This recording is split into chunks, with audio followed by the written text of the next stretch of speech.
El día de ayer entró en vigor el TEMEC, este acuerdo comercial que es, digamos, el NAFTA o el Telecan Plus, que se renegoció desde que Donald Trump llegó a la Casa Blanca en el 2017 y dijo que el Telecan era el peor acuerdo comercial que había firmado jamás Estados Unidos. Buscó rehacer este tratado y el resultado pues, se cristalizó, digamos, ayer. Y para platicar de ello, le agradezco al doctor Luis de la Calle. Él es economista, tiene la consultora de la Calle Madrazo Mancera, socio fundador, director general. Y en ese sentido te preguntaría, Luis, primero que nada te saludo, ¿cómo estás? ¿Cómo estás, Ana Paula? Gusto saludarte. Y te preguntaría, ¿qué tan útil crees que va a ser este TEMEC ahora que pues, tenemos un gobierno actual que, si bien ha sido un impulsor importante del tratado, a la vez en sus acciones no está respetando los acuerdos a los que llega el gobierno con las empresas, ya sean nacionales y en el caso del TEMEC, interesante saber las internacionales, que hay muchas quejas de eso. ¿Qué tanto va a servir un tratado así para el desarrollo del país? Bueno, creo que eso lo hace más importante, no solamente porque tenemos en México un gobierno que, como bien dices, de vez en cuando no parece estar muy apegado a la estabilidad de las reglas y a la claridad de las reglas, y también tenemos un gobierno en Estados Unidos que tampoco le gusta o no le gustan las disciplinas que se le imponen de fuera. Entonces, el TEMEC ha logrado que sobreviva el Tratado de Libre Comercio de América del Norte, cuando en 2017 y en 2018 lo que decía el presidente Trump es que iba a desaparecer el tratado. Y tenemos hoy un día un tratado ya en vigor que de alguna manera norma el comportamiento tanto del gobierno mexicano como del gobierno de Estados Unidos como del gobierno canadiense, y que provee un sistema de solución de controversias para cuando haya desviaciones con respecto a ese comportamiento. Entonces, si el Telecán era estratégico, con dos gobiernos que podríamos caracterizar como populistas en México y en Estados Unidos, el TEMEC tiene un valor mucho mayor, porque implica un conjunto de disciplinas a las que tienen que ellos al final del día obedecer y adherirse. Ahora, pero esto le puede salir carísimo al Estado mexicano, porque nos pueden demandar justamente utilizando estas instancias internacionales y el gobierno mexicano, el Estado mexicano se va a ver obligado a resarcir económicamente, pues como ya tuvimos que hacerlo en los contratos, por ejemplo, cuando se canceló el aeropuerto en Texcoco, o los contratos en materia de inversiones de energéticos. Entonces, no, eso nos va a salir más caro, ¿no? Al final no se respetan las reglas, pero tenemos que pagar las multas. Bueno, yo creo que lo que sucede en el fondo es que cuando tienes un sistema que implica un costo, el comportamiento acaba modificándose y los gobiernos empiezan a cumplir con mayor eh, precisión las obligaciones a las que están sometidas. Por ejemplo, un buen ejemplo es lo que pasó en el ámbito del acero y el aluminio con la famosa investigación 232 que impuso el presidente Trump. A todas luces era una violación de los tratados porque estaba abusando de la cláusula de seguridad nacional. México y Canadá, bajo el amparo del Telecán, tomaron represalias. Somos los únicos países del mundo que podíamos hacerlo, porque los otros países no tienen el equivalente al artículo 801, que nos permitía utilizar esas figuras. Y México y Canadá, al final del día, no tienen cuotas ni restricciones para la exportación de aluminio y de acero a Estados Unidos. Entonces, a pesar de los deseos del presidente Trump, acabó cumpliendo con el tratado a través del mecanismo que proveía el propio tratado. Y lo mismo podría suceder en el caso mexicano, porque somos mercados tan grandes uno a otro que el cierre de un sector o el cierre de las importaciones y exportaciones en unos sectores tiene consecuencias económicas y políticas que hacen que las medidas puedan revertirse. Bueno, ahorita hemos estado viendo que desde marzo, digamos, por ejemplo, está cerrada la frontera terrestre para cruces no esenciales entre México y Estados Unidos, también entre Estados Unidos y Canadá, y ya se alargó hasta el 21 de julio. ¿Qué prevés ahí? Porque, bueno, hay, digo, desde empresarios de restauranteros que extrañan a los mexicanos que cruzan la frontera, me imagino que ocurre lo mismo de norte a sur. ¿Qué sientes que va a ocurrir ahí? Quizás esto iría ligado a cómo ves la interacción entre México y Estados Unidos en una era post-COVID, con un gobierno como Trump que ha sido un poco propenso a cerrar fronteras. Bueno, lo que hemos visto es que el tránsito de mercancías no se ha detenido en América del Norte.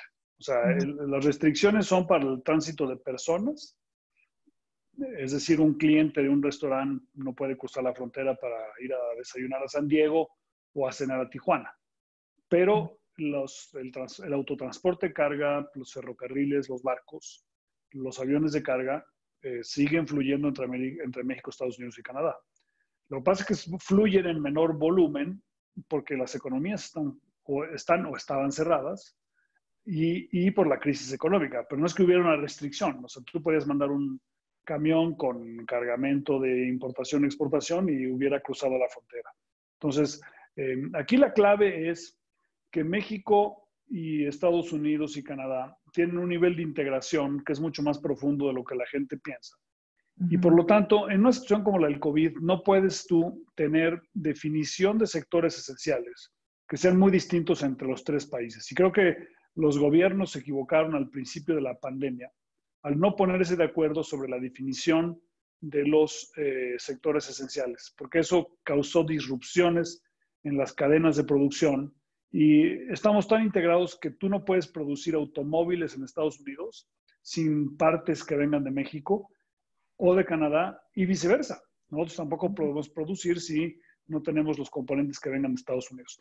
Y lo más importante en el ámbito del COVID o post-COVID va a ser que las economías del mundo y las empresas que invierten en todo el mundo ahora tienen un incentivo muy poderoso para diversificar la exposición al riesgo chino. Y entonces va a haber una reclasificación o lanceo de los portafolios de inversión en maquinaria y equipo en contra de China. Y esa inversión que se va a liberar potencialmente podría terminar en América del Norte, particularmente en México, si supiéramos cómo atraerla. Sí, hay que aprovechar eso muchísimo. Fíjate, el otro día vi un artículo en Foreign Affairs de Robert Lighthizer, el zar comercial, digamos, del gobierno de Trump, de la Casa Blanca, y lo que decía de cómo veía la era post-COVID, el comportamiento comercial de Estados Unidos, hablaba de que sería centrista entre proteccionismo y globalismo. ¿Tú cómo lees eso que dice Lighthizer? Pues que todos sabemos que ha sido alguien que le ha dado mucho a Trump por su lado en tratar de renegociar estos acuerdos comerciales, empezando por el NAFTA. Bob Lighthizer, que es el representante comercial de Estados Unidos, tiene por un lado un sentimiento proteccionista, siempre lo ha tenido. Él representó a la industria del acero durante más de 30 años y se caracterizó en esos 30 años como un abogado que era muy agresivo para la implementación de medidas para proteger a la industria de Estados Unidos del acero. Entonces, digamos, ese mismo sentimiento lo ha llevado al gobierno y ha tenido eco con el presidente Trump. Por otro lado, es una persona que entiende la importancia de los acuerdos internacionales y los conoce muy bien. Y eso fue lo que permitió, desde el punto de vista de Estados Unidos, terminar la negociación con México y Canadá.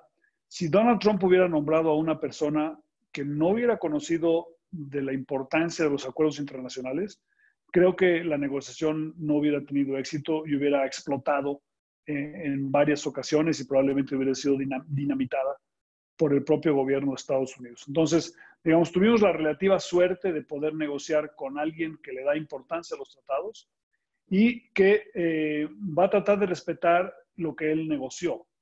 Entonces, México y Canadá tienen hoy en día en Estados Unidos una situación de relativo privilegio, porque a pesar de que Estados Unidos tenga una política, digamos, de corte más proteccionista e intervencionista, probablemente no la van a tener para con Canadá y con México, sino que nos van a excluir de la mayoría de las investigaciones Y eso hace que, aunque no quiere decir que no vamos a tener problemas comerciales, eso lo podemos hablar ahora, pero eso hace que el incentivo para que producir en México y en Canadá va a ser mucho más importante que el que puedes tener, por ejemplo, de invertir en China o en otros países donde con mayor probabilidad vas a tener conflictos comerciales con Estados Unidos. ¿Qué problemas comerciales ves que podamos tener ahora que lo mencionas, Luis? Bueno, yo creo que hay dos áreas que son candidatos para problemas comerciales. Una de ellas es el ámbito laboral. Va a haber una enorme presión por parte de Estados Unidos para que haya casos que se litiguen en contra de México sobre supuestas violaciones de las leyes laborales y del anexo 23A del TEMEC en plantas en México. Va a haber un activismo muy grande por parte de sindicatos, por parte del Partido Demócrata, por algunas personas cercanas al presidente Trump y por la infraestructura que creó el gobierno de Estados Unidos en relación a esto. Allí la clave va a ser que México sepa defender los primeros casos con mucho tino y eso dependerá de los panelistas, de la calidad de los panelistas que ya han sido nombrados y de la defensa que utilice el gobierno mexicano y, bueno, obviamente de que no tengamos muchas violaciones flagrantes, ¿no? Entonces, ese es un aspecto muy importante. El otro aspecto muy importante va a ser el sector agropecuario, particularmente los productos con los que México compite y con el estado de Florida. Florida, naranja, jitomate, azúcar y otros de ese corte. Florida tiene una particularidad que es el único estado de Estados Unidos que puede producir este tipo de productos en invierno y al mismo tiempo que México lo hace por razones geográficas y climatológicas. Entonces, nosotros competimos durante todo el año con todo Estados Unidos y en el invierno nos repartimos el mercado de Estados Unidos solamente con Florida. Entonces, Florida tiene un incentivo a que se dificulten las exportaciones de México a Estados Unidos para poder cobrar un precio más alto y poder colocar sus productos sin competencia. Por esa razón, durante la negociación, Estados Unidos insistió mucho en el aspecto de la temporalidad, que las investigaciones de prácticas desleales en materia agropecuaria se pudieran hacer solamente en invierno para maximizar la participación de México en el mercado de Estados Unidos y entonces probar daño de una manera más fácil. Eso logramos quitarlo porque hay intereses ofensivos de Estados Unidos con respecto al mercado mexicano que querían un mercado agropecuario abierto, pero ahora que ya terminó la negociación, va a haber sin duda casos en contra de productos mexicanos casos provenientes de Florida. Y como Florida es uno de los estados clave para ganar la elección de Estados Unidos en noviembre, se puede anticipar algunos pleitos comerciales en el sector agropecuario ahora que entró el tratado en vigor de una manera casi inmediata, tanto por violaciones en el ámbito laboral agropecuario, como por supuestos ventas desleales de México al mercado de Estados Unidos.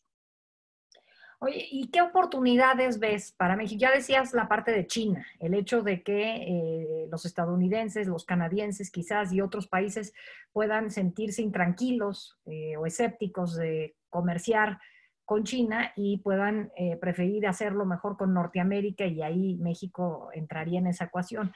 Pero ¿qué otras oportunidades verías? El sector automotriz, que tanto se ha dicho que es pues, una de las joyas de la corona del Tratado de Libre Comercio entre México y Estados Unidos, ahora va a estar metido en un problema de demanda por el tema del COVID. Pero no sé si hay alguna oportunidad para México que podamos pensar pues que nos salve. Yo creo que hay que ver las oportunidades en Estados Unidos en tres frentes. El primero, que es el más grande, el más prometedor y en el que hay que invertir más, es el que mencionas, que es la diversificación de la exposición al riesgo chino. O sea, ahí hay un cambio estructural que favorece a México y para aprovechar ese cambio necesitamos en México enfatizar la logística, cruce fronterizo, aeropuertos, puertos, ferrocarriles, etcétera, la tecnología, la energía y el Estado de Derecho. Y bueno, desgraciadamente este gobierno en los últimos meses estos 4 temas no los ha impulsado. No, El pues segundo... imagínate, no tenemos ni aeropuerto, el tren es el Tren Maya y bueno, pues no sé qué decir. El segundo tema donde tenemos que poner mucha imaginación es en algo que relacionado con la capacidad industrial en materia de automóviles y autopartes. No va a venir una gran planta de automóviles a establecerse en México. O sea, la abrumadora mayoría de las marcas mundiales ya tienen operaciones muy grandes en México. Nos faltan 2 o 3, como por ejemplo Suzuki o Subaru u otras, pero Saab, que no se producen en México, pero son pocas, pequeñas. Las grandes ya todas están acá. Entonces no vamos a traer una planta grande a México. Vamos a tener, como bien dices, exceso de capacidad instalada. El COVID desnuda el exceso de capacidad instalada del sector de automóviles y autopartes en todo el mundo. Y entonces va a haber una carrera para ver qué plantas sobreviven. Y las plantas que van a sobrevivir tienen que cumplir con 3 características. La primera de ellas, ser altamente competitivas. O sea, es mejor cerrar una planta que no es muy competitiva que una que no lo es. Las plantas en México son muy competitivas. Si tenemos la logística, si no bloqueamos las vías férreas, si las autopartes pueden llegar a tiempo y no están los maestros de la CENTE bloqueando las vías saliendo de Manzanillo o de Lázaro Cárdenas. Entonces, eso es lo primero, la competitividad intrínseca de las plantas. La segunda es la región del mundo que se ponga a la vanguardia en el desarrollo de los coches del futuro y no tratar de defender los coches del pasado. Las reglas de origen que se negociaron en el TEMEC tienen como objetivo proteger los automóviles del pasado, pero el frente está en el desarrollo de los coches del futuro, y los coches del futuro van a ser coches electrónicos, ni siquiera eléctricos, electrónicos, computadoras sobre ruedas. Y entonces allí, en América del Norte, tenemos que hacer un esfuerzo muy grande para que los estándares de los coches del futuro se desarrollen en América del Norte. Y el tercer ángulo debe verse de la siguiente manera. De los muchos sectores donde China está perdiendo participación de mercado en Estados Unidos, para que México ocupe ese espacio, no se requiere atraer nuevas plantas, sino reinventar y reconvertir las plantas existentes. Entonces, de la misma manera que algunas autoparteras ahora se pusieron a producir ventiladores, respiradores para el COVID, pues se pueden poder a producir luminarias y productos para la construcción, o sea, cocinas, digamos, y muchas otras cosas que requieren habilidades similares, pero que no van a tener el problema del exceso de capacidad instalada que existe en el sector automotriz. Entonces, esa es una segunda área que es de una enorme importancia. O sea, necesitamos que los empresarios mexicanos no se queden con los brazos cruzados esperando que lleguen las órdenes de compra de Estados Unidos, sino que se imaginen cómo pueden reinventar sus líneas de producción para vender productos distintos con la misma mano de obra y la misma maquinaria que tienen en Estados Unidos. Esa reconversión puede ser extremadamente exitosa si se hace bien. Y el tercer aspecto en el que se puede avanzar es el siguiente. México tiene 15% de participación de mercado en Estados Unidos. O sea, nosotros representamos el 15% de lo que compra Estados Unidos. Sin embargo, en lo que es el sur de Estados Unidos, o sea, desde Texas hasta California, tenemos cerca del 30% de participación de mercado. En el medio oeste de Estados Unidos tenemos más o menos 18% de participación de mercado. En cambio, en el este de Estados Unidos, en el sureste, o sea, Florida, Georgia, las Carolinas, etcétera, ahí tenemos una participación del 8%, 8.5%, y en el noreste de Estados Unidos tenemos una participación del 5%. Entonces México está subrepresentado en toda la economía este de Estados Unidos. Entonces, si tú fueras el presidente de la República y vieras un mapa, dirías, oye, el sur y el sureste mexicano están muy cerca del este de Estados Unidos, si atraviesas el Golfo de México. Y entonces, ¿cómo desarrollas tú una cadena logística para conquistar el este de Estados Unidos y desarrollar el sureste de México?